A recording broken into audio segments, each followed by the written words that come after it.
This video only applies to people who care about traveling and maxing out rewards and maxing out travel benefits with credit cards. If that's not you, then this doesn't really matter as much for sure. But yeah, so I'm going to be talking about why it is really important, the order in which you get your credit cards, again, especially when it comes to, maxing out travel rewards. So the reason being, in short, is going to be because of the Chase 524 rule. If you don't know that rule, you're probably very far outside of the credit card space. But what it is the rule from Chase Bank that you cannot have 5 credit cards or personal credit cards in the past 24 months. And if you do, then you will be automatically denied for a Chase card when you apply. So that's what it is. And this is a really big important rule because Chase has a lot of really good credit cards that offer real good rewards, and because they have a lot of credit card partners as well. So what you see on the screen right now, I'm going to be showing my personal credit card ladder.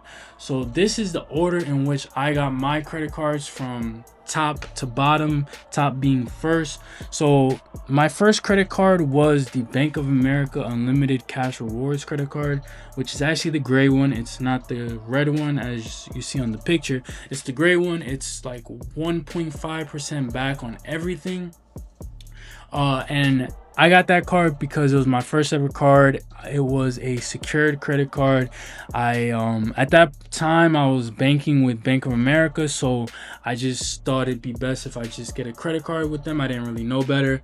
And then it had to be a secured card, so it was like $300 deposit, and that was that, right? But that was your starter card. That's why I say with starter cards, it can be any card, especially no annual fee though, because you want to keep that card forever. You don't want no risk at all to keep that card forever. But yeah, mine was a secure credit card. That's what a lot of people do, right? Now, my second credit card was the Amex Blue Cash Everyday card.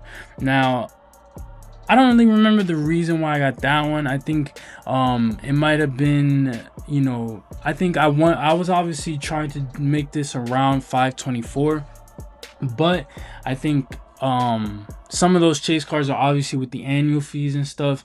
Those might be real ambitious when you've only gotten one credit card.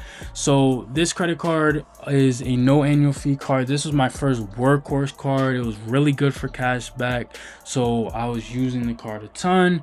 Obviously the banks like that, and paying it off, obviously, right?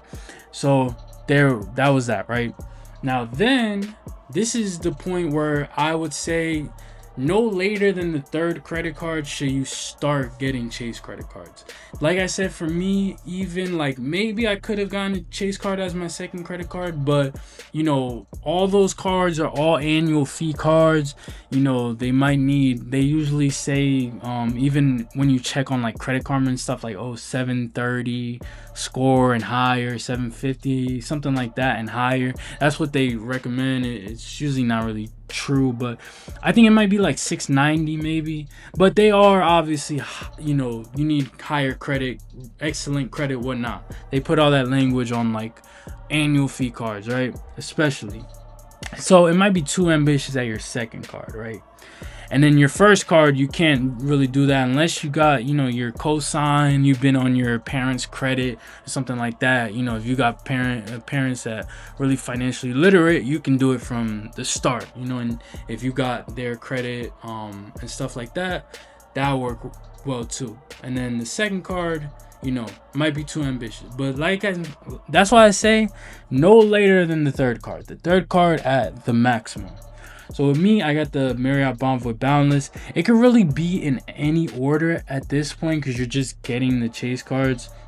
And they're all, like, for example, with me, these were all $95 annual fee credit cards that I would put, I call like mid-tier. Actually, the IG Premier is a $99 annual fee. But they're all, like I said, like mid-tier credit cards. Good benefits, nothing insane, but real good, solid, right? With annual fees at that mid-level, not hundreds, but not, no annual fee. So like I said, after that, I got, like I said, it can be in pretty much any order. I got the Marriott Bonvoy Boundless, the Chase Sapphire Preferred, and then the ISG Premier. So the only two cards that I really kind of wish I had, so to speak, in that lineup would be, that I missed, was like the Chase United cards by Chase. Those are really good cards that I didn't get to get. I didn't get a an airline card. The Sapphire Preferred you can use for airline transferring the points, but I didn't get a dedicated airline card, which I kind of regret, but it's okay. Right, because it's always a trade-off either way. And then I didn't get the Hyatt card by Chase. Hyatt doesn't have a downgrade path, but that is a fan favorite because the value of the points and being able to transfer it at a 1-to-1 ratio with Chase points. So that was another one, but those two cards, I'll be able to get in the future, but couldn't get them during that 524 phase. But I think I got three of the best. ISG, I love ISG. I love the flexibility of the points. Sapphire Preferred, super flexible as well. And then Bonvoy Boundless by Marriott, it's pretty good. The points are kind of good to use, kind of not, but I would say middle area between Hilton and ISG, but it's a pretty good card regardless, right? So I got a lot of value from it, but this is why it matters what order you get your credit cards, because I see people, I'm doing these wallet reviews, not that I'm the expert and I know everything, right? But I know a little something.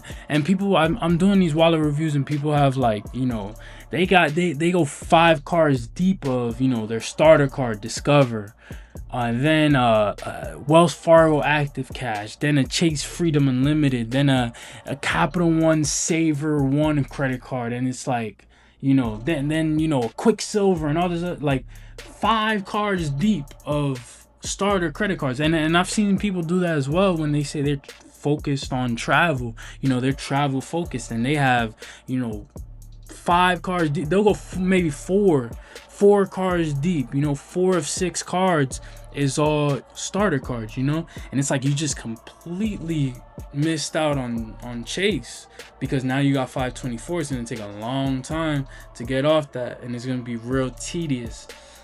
So you gotta make sure you're doing it on point, and especially in that first 5, that's when it matters. After that, you can kind of go all over the place, but in those first 5, you gotta get like the bulk of the value from Chase, because there's a lot of value to be had there. You gotta get the bulk. Even with me, I didn't, like I said, missed out on United, missed out on Hyatt, but everything else, I got Marriott, ISG, and got into the Chase Sapphire ecosystem. So you got to do something in that first 5. So that's it for this video. Thank you for watching. I appreciate you guys. See you guys in the next one.